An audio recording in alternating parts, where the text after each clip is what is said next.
It would be absurd, illogical, and irrational to assume such asinine ideas. With that dealt with, let's come across this astonishing book. Firstly, this book was revealed in a period of 23 years to a man named Muhammad ibn Abdullah sallallahu alayhi wasallam. Upon examination, we see unsurpassed eloquence, lyrical perfection, scientific miracles, warnings and glad tidings, moral codes, and many more divine excellency. There is not a book on this earth that can compare to it. Think about it. For 1,400 years, not one man, youthful, elderly, clever, shrewd, dumb, blind, not a board of directors, not the CIA, nor Nostradamus, nor Albert Einstein, not Charles Darwin, and certainly not anyone here. There have been countless endeavors, pursuits, and challenges. Nevertheless, they all have shamed themselves in the process of doing so. To name a few who challenge the Quran, they're Arabic names, so I'm not sure you'll catch on too well. They're Musaylama ibn al-Mukaffa, Abu al-Ammari, Yahya ibn al-Hakim, al-Ghazal, Sayyid Ali Muhammad ibn al-Rawandi, Basar bin Bird, Sahid ibn Abbad, Abu al-Athiyah, all whom have failed. My dear brothers and sisters, and my dear viewers, do you know how simple the challenge of the Quran is? Do you know how simple to bring a surah like it?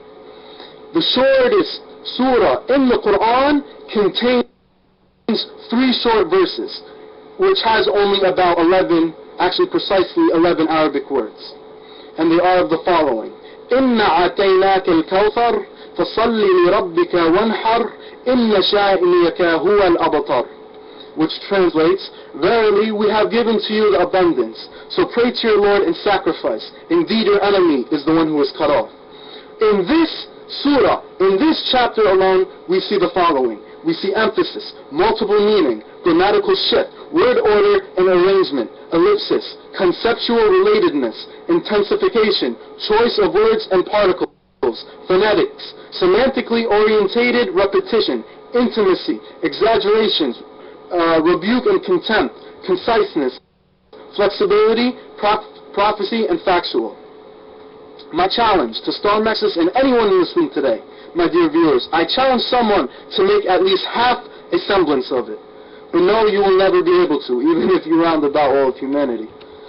Also, at this time in the debate, I would like to present to you the unequivocal miracles from the miraculous Quran. Keep in mind, dear viewers, that this was revealed 1,400 years ago to an unlettered man in the Arabian desert. It mentions in the glorious Quran, the Big Bang, chapter number 21, verse number 30. Do not the unbelievers see that the heavens and the earth were joined together as one unit of creation before we clove them asunder? The sun and the moon rotating, which we only recently discovered, chapter 21, verse number 33. It says, it is he who created the night and the day, and the sun and the moon, all which swim along in its rounded course. Expanding universe, chapter number 51, verse number 47. And it is we who have constructed the heaven with might, and verily it is we who are steadily expanding it. The water cycle, in chapter 15, verse number 22. We send the winds, then cause the rain to descend from the sky, therewith providing you with water. Sexes of the plant, male and female. Chapter number 20, verse number 53. It says, we have produced pairs of plants, each separate from the others. The sex determined from the male, not the female. This was not known until recently. In chapter 75, verse number 38, it says, and we brought forth from him pairs, male and female. I emphasize, from him, pairs, male and female. Every living thing created from water. Chapter number 21, verse number 30. We made from every living thing water. Will they not then believe? I repeat, we made from water every living thing. Will they not believe? Embryology, chapter number 21, verse 13 to 14. Then we made the sperm into a clot. Then of that clot we made a fetus. Then we made out of that fetus bones and clothed the bones with flesh. Then we developed out of it another creature. Chapter 21, verses 13 to 14. Then we made the sperm into a clot. Then out of that clot we made a fetus. Then we made out of that fetus bones and clothed clothed the bones with flesh. Then we developed out of it another creature. So blessed be Allah, the best of creators. In Keith Moore's book, The Developing Human, it states the following. The cartilage tissue of the embryo ossifies, then the muscular cells that are selected from among the tissue around the bone come together and wrap around.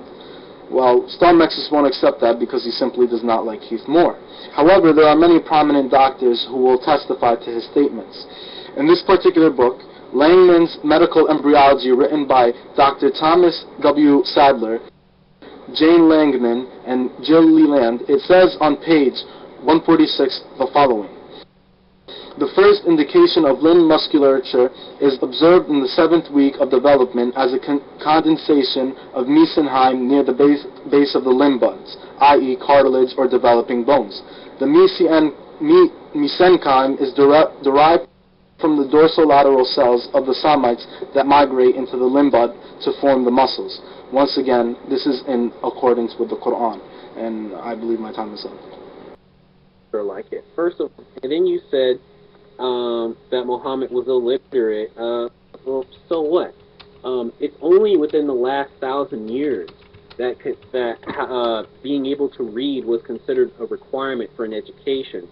Let's not forget that. Excuse me. You said there's no scientific errors in the Quran. I'll address that in a minute. And as for the scientific miracles, I'm just going to go with one of the ones that you addressed. You said that the Quran claims that there's a, and the problem with that verse is, should have had it on there.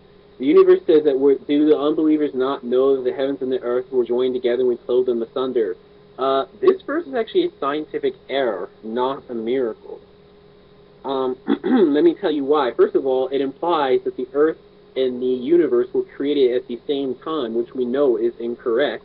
The Earth is about 4.5 billion years old, and the universe is about 13.5 billion years old. So we got about a 9 billion year gap in there. First, and then second, insofar as clothing them asunder, that as if they're separated. The Earth is not separated from the universe in any way, shape, or form. The Earth is a part of the universe, and it's funny because this myth is actually from.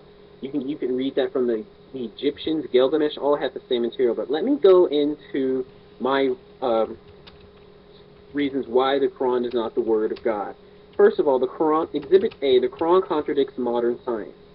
The Quran in verse 70-80, Surah 70-80, clearly states that homosexuality is unnatural.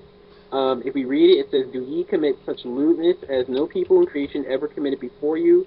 If my opponent wishes to assert that this verse is correct, then he needs to prove there's absolutely no homosexual behavior prior to the time of Lot.